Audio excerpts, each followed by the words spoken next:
Estamos de regreso, Realidad en Contexto. Seguimos aquí con el licenciado Reinaldo Enrique.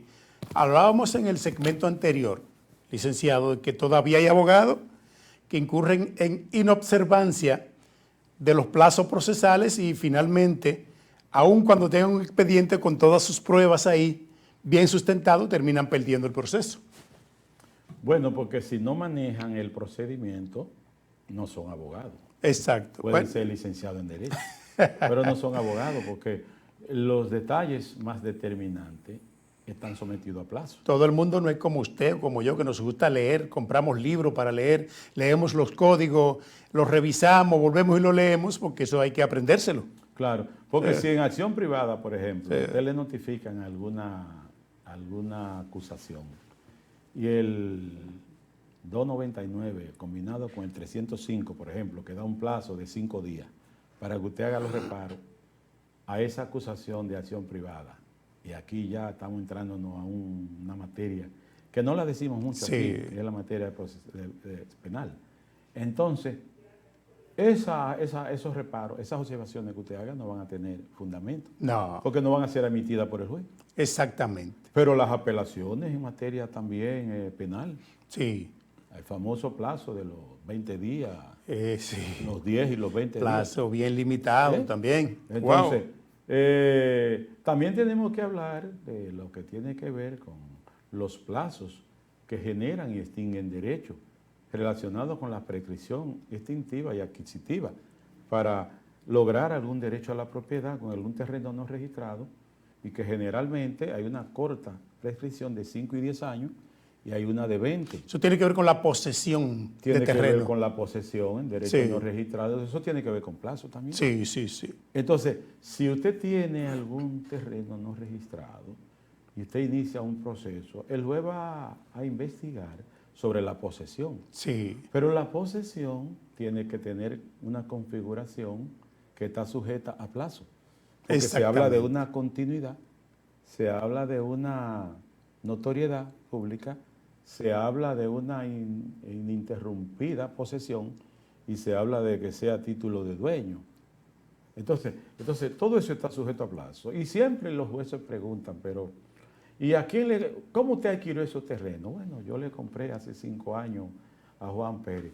Pero ¿y Juan Pérez cuánto tenía ahí? No, ese hombre tenía como 20 años. exactamente. Entonces, Le suma. Ya, como hay una, Sí. como se adhiere Sí. esos 5 a los 20, digo, Sí. bueno, pero está bien porque ya hay una prescripción adquisitiva.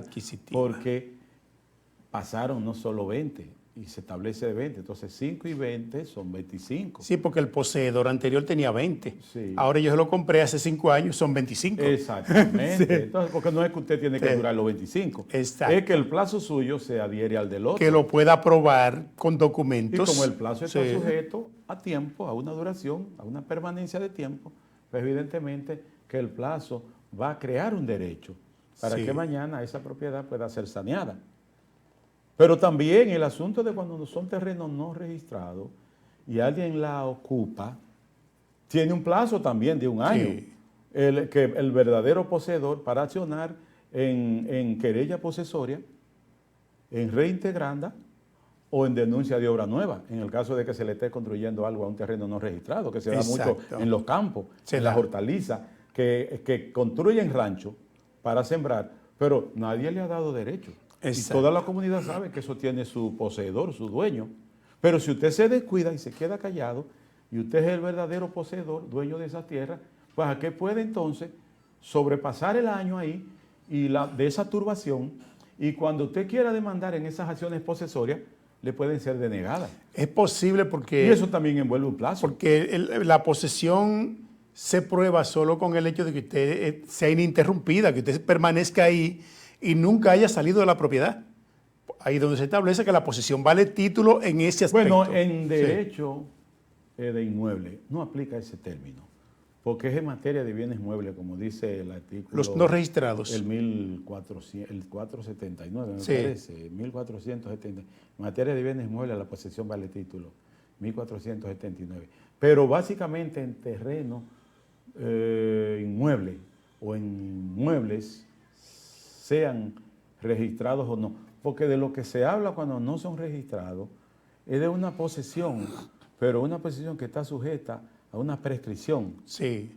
No solo el hecho de ocupar la material, sino adornada con alguna serie de condiciones, porque el 22.19 del Código Civil lo define, combinado con el 22.28 y el 22.29, que habla de que sea título de dueño, de notoriedad, que sea ininterrumpido, que sea pacífica, etcétera. Entonces, pero ya esas son otras cosas. Ya eso no tiene nada que ver con que usted tenga un vehículo en su poder y que usted diga que en materia de bien mueble la posesión del título no, tampoco ahí aplica, porque ya el vehículo tiene un documento que ordena o establece quién es el dueño en el registro. Sí. ¿Usted ve? Entonces, para los fines de establecer cuestiones jurídicas, eminentemente, siempre los plazos van a ser determinantes.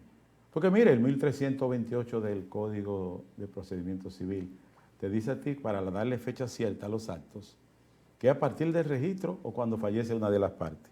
Pero eso está sujeto a plazo, porque una persona puede suscribir un documento hoy y morirse mañana. Exacto.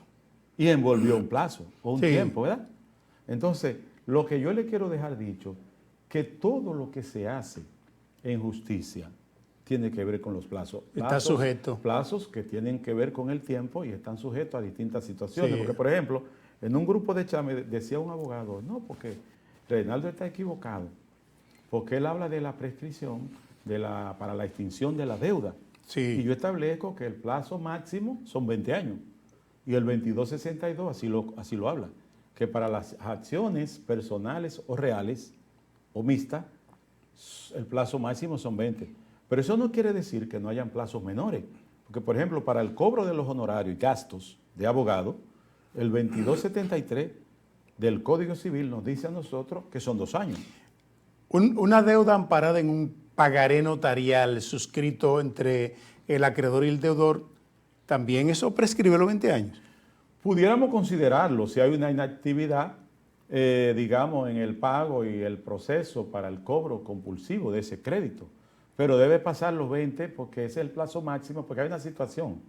Si usted inscribe una hipoteca judicial provisional, para usted poder levantar esa hipoteca, el plazo son 3 años. 3 años. Pero si es definitiva, judicial, son 10. Pero si tiene que ver con la obligación que envuelve, porque es mixta, es una deuda con una cosa que envuelven 2 aspectos. Entonces, el plazo mayor serían 20. Porque, por ejemplo, el plazo de la renta vitalicia, para poner un ejemplo, de esos réditos de rentas vitalicias que no prescriben, porque son vitalicias, pero si se deja de entregar esa renta vitalicia durante 5 años de manera consecutiva, eso genera una prescripción, y así lo dice el 2377 del mismo Código Civil. Entonces, todo lo que tenga que ver con plazo envuelve tiempo, y el tiempo crea y hace extinguir derechos. Y los hechos envuelven derechos. ¿Y el plazo para convertir una hipoteca judicial en definitiva? La ley habla de 2 meses. De 2 meses. Pero ¿qué pasa? Es que si usted tiene una hipoteca judicial provisional y necesariamente tiene que validarla para convertirla en ejecutiva, el plazo ya no van a ser los 2 meses. Pero por lo menos debe accionar dentro de los 2 meses para tratar de validar que esa hipoteca judicial provisional se convierta en definitiva. Y eso significa que usted tiene una extensión de plazo mayor, que ya en ese caso el plazo se hace prorrogable. Exacto. Porque si yo inscribo una factura, para poner un ejemplo, una factura porque un juez mediante auto me autorizó que inscribiera una hipoteca judicial provisional conforme al 54 del Código de Procedimiento Civil. O un cheque sin fondo, por ejemplo. O con un cheque. Y yo lo inscribí con autorización del juez. Automáticamente yo tengo que demandar el cobro de ese crédito. Pero el cobro de ese crédito no me puede permanecer mucho tiempo. O sea, me refiero a la demanda en validez. Porque yo tendría que demandar la validez de esa hipoteca judicial. Cobro de peso y validez de hipoteca judicial provisional, para poner un ejemplo. Si yo lo hago antes de los 2 meses, es evidente que estoy dentro del plazo. Pudiera durar 1 año, pudiera durar más. Pero cuando sobrevenga la sentencia, validando ese crédito, pues automáticamente, cuando esa sentencia quiera la autoridad de cosa juzgada de forma irrevocable, pues lo que yo voy a inscribir ya no sería una hipoteca judicial, provisional, sino una hipoteca judicial definitiva. Definitiva. Aquí se hace con los pagarés notariales. Como el pagaré notarial, por ejemplo, tomando en cuenta el 545, que le da una categoría de título ejecutorio, combinado con el 551, porque hay 3 elementos esenciales, es una cosa líquida, cierta y exigible. Exacto. Entonces, ¿qué es lo que va a pasar?